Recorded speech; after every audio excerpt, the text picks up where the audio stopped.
창세기 12장, 구약성경 창세기 12장.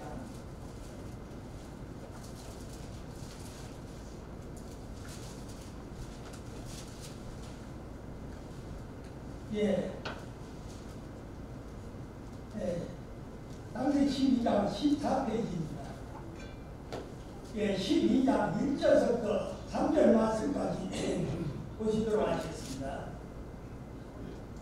1절부터 3절까지 저와 우리 성도님과 함께 읽어가시도록 하시겠습니다. 1절부터 여호와께서 아브라함에게 이르시되 너는 너의 고향과 친척과 아버지의 집을 떠나 내가 네게 보여줄 땅으로 가라. 내가 너로 큰 민족을 이루고 내게 복을 주어 내 이름을 장대하게 하리니 너는 복이 될지라. 너를 축복하는 자에게는 내가 복을 내리고 너를 저주하는 자에게는 내가 저주하리니 땅의 모든 족속이 너로 말미암아 복을 얻을 것이라 하시니라. 아멘. 오늘 이 아침에 함께 은혜를 나누고자 하는 말씀은 아브라함처럼 순종의 길을 가는 자라는 말씀으로 은혜를 나누기를 원합니다. 이제 제가 창세기 12장부터는 우리의 믿음의 조상인 아브라함의 생애가 이제 시작됩니다.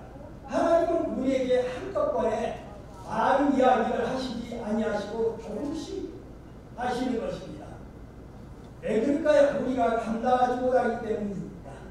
매일매일 우리의 삶과 시간을 통해서 이 고난과 역경을 통해 하나님께서 살아계시고 신실하시고 하나님이 우리를 얼마나 사랑하시는지를 스스로 우리에게 체험하게 하시는 것입니다. 그때 우리는 하나님에 대해서 이제 조금씩 알게 되고 믿음의 세계에 들어가게 되는 것입니다. 1절 말씀입니다. 여호와께서 아브라함에게 이르시되 너는 너의 고향과 친척과 아버지의 집을 떠나 내가 네게 보여줄 땅으로 가라.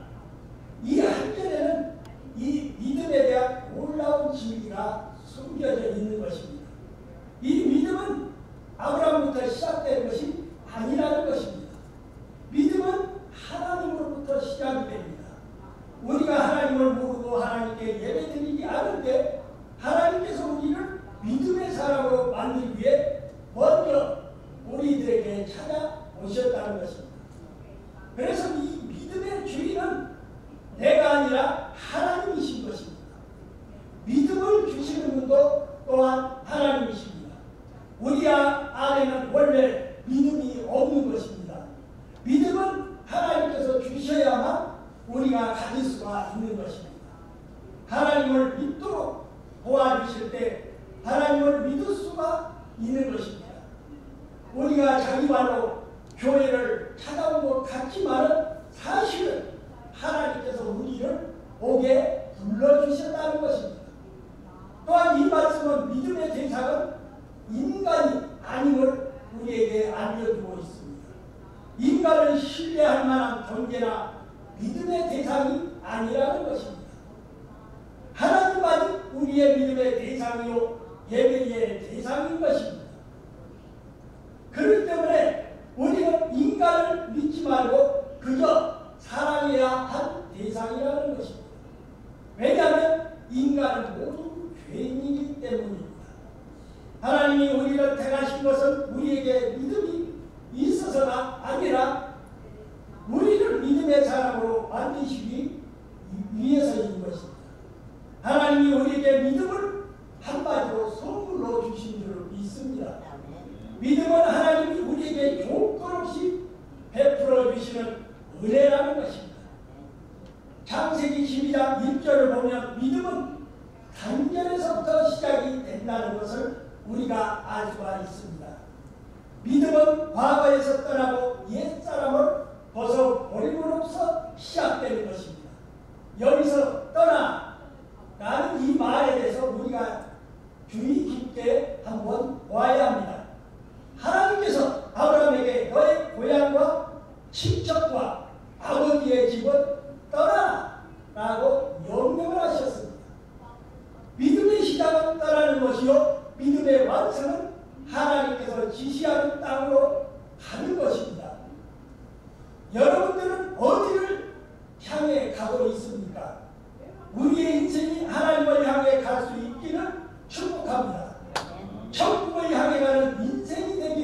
기도합니다. 우리의 고민은 떠나지 않는 자리에서 무언가 시작을 하려고 하는 것입니다. 그러나 우리는 옛사람, 과거 그동안 자신이 쌓은 것들이 무너지는 것을 원하지 않고 있습니다. 오히려 두려워한다는 것입니다. 그러나 우리는 떠나야 합니다. 떠나면 믿음이 시작이 되는 것입니다. 그리고 우리의 믿음이 자라나게 되는 것입니다. 또한 믿음은 말씀을 받음으로써 우리가 시작되는 것입니다. 하나님은 아브라함에게 구체적으로 지시를 하셨습니다. 우리 마음의 말씀을 심으며 믿음의 싹이 나는 것입니다. 우리는 성경을 읽고 기도하고 성경 말씀을 듣고 성경 공부를 해야 합니다. 그러면 반드시 그 말씀이 생명이 되어 성령의 바람이 불면 믿음의 싹을 키우는 것입니다. 믿음의 세계는 우리가 상상할 수 없을 만큼 엄청난 것입니다. 우리가 어디까지 변할 수 있을지 아무도 알 수 없는 것입니다. 하나님은 우리를 성장시키시기를 원하시는 것입니다. 하나님은 우리보다도 위대하신 분입니다. 우리는 현재만을 바라보면서 살지만 하나님은 과거에도 앞으로 미래에도 계시는 분입니다. 창세기 12장 2절을 보면 믿음에는 약속과 보장이 있음을 우리가 알 수가 있습니다.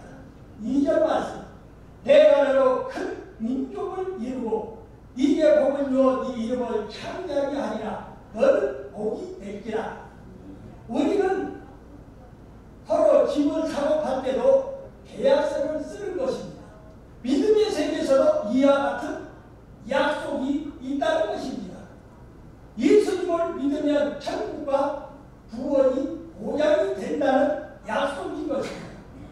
이것은 사람이 한 약속이 아니라 하나님께서 우리에게 하신 약속이라는 것입니다. 하나님은 아브라함에게 세 가지의 약속을 하셨습니다. 첫째, 내가 너로 큰 민족을 이루게 해주겠다. 둘째는 네 이름을 창대하게 하겠다. 세 번째는 너로 복의 근원이 되게 하겠다. 라고 이렇게 말씀하셨습니다. 이 약속이 이어지는 3절에서 더욱 자세히 설명이 되고 있습니다. 이러한 말씀은 굉장한 복인 것입니다.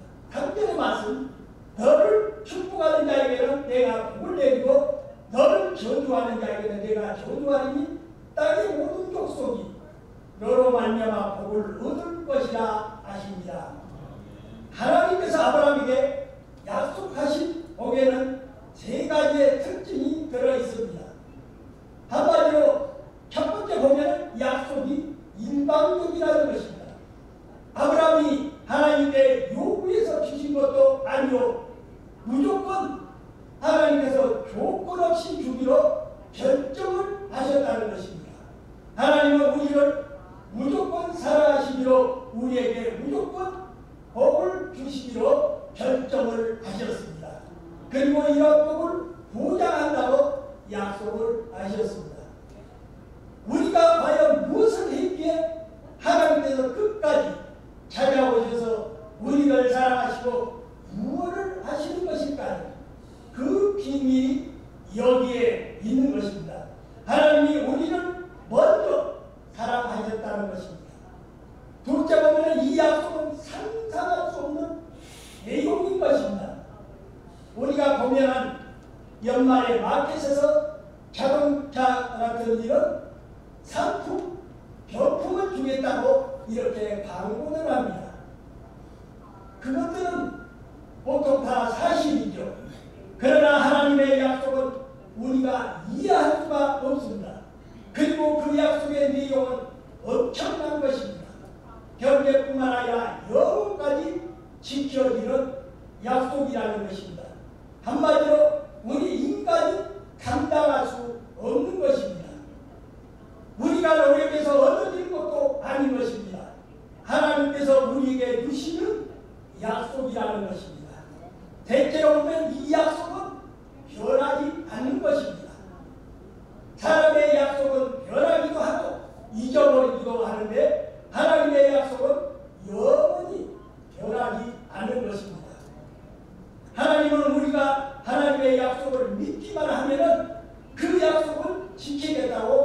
말씀하셨습니다. 우리가 예수님의 이름을 믿기만 하면 천국을 주시고 하나님의 자녀가 되어 하나님의 유산을 상속을 받는 특권을 누리게 해주겠다고 약속을 하셨습니다. 이것이 믿음의 약속이요 보상이라는 것입니다.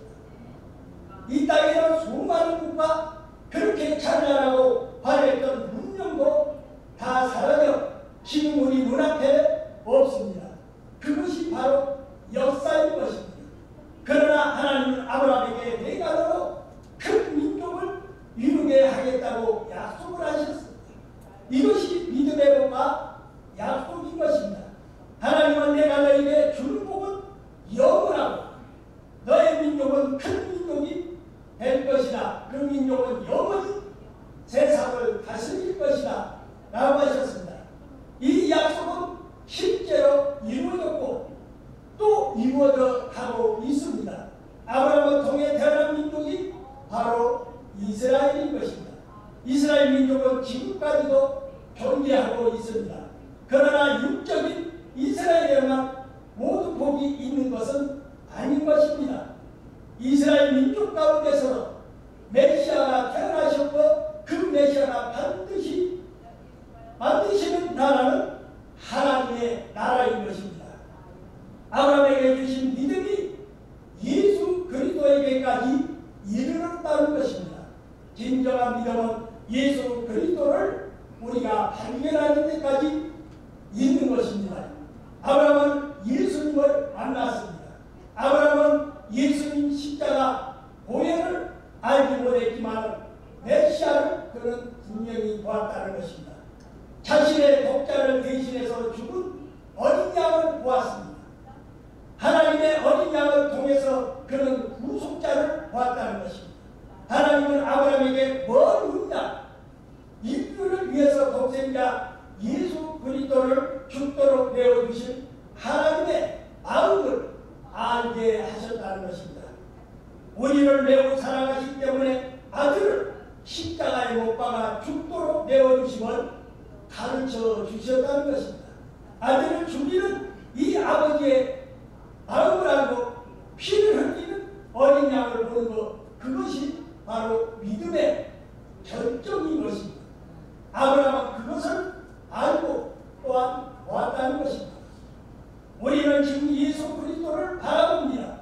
나를 위해 십자가에서 피 흘리며 고난받고 돌아가신 예수님, 누구든지 예수 그리스도를 믿고 순종하며 바라보는 자에게는 하나님께서 허락하신 믿음의 복과 약속이 주어지는 것입니다. 아브라함이 하나님을 믿고 순종해 자신까지 포기하고 바쳤던 이 믿음을 보시고 하나님이 그를 의로 여기신 것처럼 우리는 죄 없으신 예수 그리스도가 우리를 위해서 십자가에 피 흘려 돌아가신 사실을 우리가 믿음으로써 다시 우리는 구원을 받았다는 것입니다. 구원은 우리가 노력해서 얻어지는 것이 아니라 하나님의 은혜로 주어지는 것입니다. 하나님은 복의 근원이십니다. 인간은 복을 받는 존재이지 복을 만드는 존재가 아니라는 것입니다. 그럼에도 불구하고 인간들은 마치 자신이 복을 만들고 소유한 것처럼 착각합니다. 하나님은 저주와 죽음으로 가득 차 있는 인간들에게 복 주시기를 원하시는 것입니다. 이 땅의 복이 아니라 하늘의 복, 현대의 복이 아니라 영원한 복, 세상의 복이 아니라 예수 그리스도 안에 감추어진 아름답고도 놀라운 복을 주시기를 그분은 원하시는 것입니다. 창세기 12장 2절 하반절은 너는 복의 근원이 됐기라 이렇게 말씀하고 있습니다. 믿음의 조상은 복의 근원이란 말은 곧 믿음의 사람은 복의 사람이라는 뜻인 것입니다. 복을 받고 복을 나누어주는 사람이라는 뜻인 것입니다. 하나님이 우리에게 주시는 복은 너를 축복하는 자에게 내가 복을 내리고 너를 저주하는 자에게는 내가 저주할 것이다. 너를 통해서 모든 사람이 복을 받게 될 것이다 라는 것입니다. 이 말씀은 예수 그리스도 기도를 통해서 이루어졌습니다.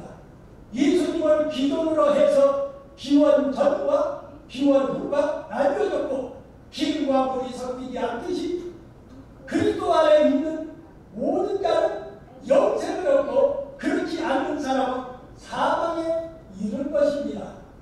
예수님을 믿지 않는 사람에게는 불공평하게 여겨지기도 합니다. 그러나 그건 사실인 것입니다.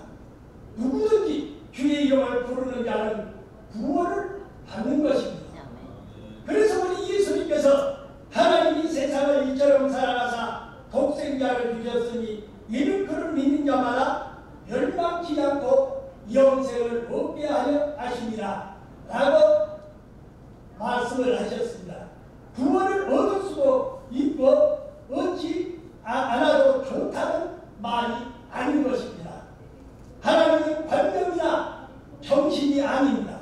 하나님은 살아계신 인격체이시요 지금 우리 안에 함께 계시는 분이라는 것입니다. 천국이 있고 지옥이 있음을 여러분은 믿으십시오. 하나님은 우리에게 복을 주셨을 뿐만 아니라 우리가 복에 그런 복의 사람이 되게 하겠다고 약속을 하셨습니다. 하나님은 우리를 자녀 삼아 주셨고 우리들에게 또한 이렇게 함께 주님을 섬기는 공동체인 교회를